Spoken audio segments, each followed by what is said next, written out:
Là, et tu retiens.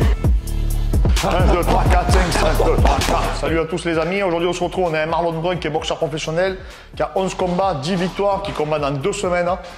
Et le but, c'est de l'amener jusqu'au titre du champion de France dans la catégorie des mi-lourds. C'est ça, hein, Marlon? Exactement.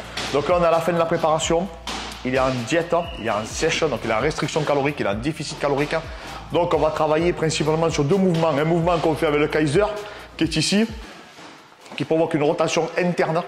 D'accord? On va travailler les muscles agonistes et antagonistes. L'agoniste, on va le faire sur l'intention. Donc l'intention de provoquer de la vitesse. Et ensuite l'antagoniste, donc ça sera un tirage, on le fera sur la phase excentrique.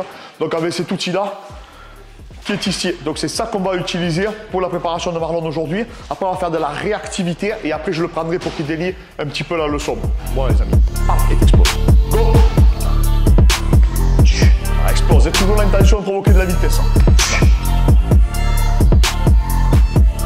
Voilà, et il faut vraiment que tu retiennes. Tu as vu, ça te retire beaucoup plus fort. Fixe bien. Là, et tu retiens. Là, c'est très bien. Donc, en fait, l'objectif de solliciter la phase excentrique du mouvement, donc qui va provoquer le geste du premier exercice, c'est venir inhiber certains réflexes physiologiques qui sont préventifs à la base. En fait, souvent, ces réflexes, ils créent une perdition de force.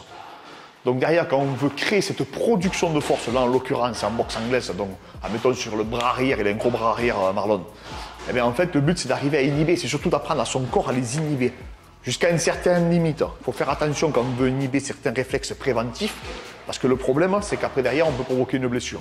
Donc c'est pour ça toujours que je dis, quand on cherche la surcompensation, il faut surtout en premier chercher l'optimisation, mais avant tout la prévention. Apprécie toujours le rapport œil-main, tu regardes toujours ce qui se passe. 1, 4, 1, 2, 3, 4, 1. Voilà, protège-toi. Là, là, là. Bien ça. 1, 2, 3, 4, 5, 6, double. 1, 2, 4, 1, 2, 3, 4, 1. Là, protège-toi. Là, là, là. Bien. 1, là, double. Là, là. Bien.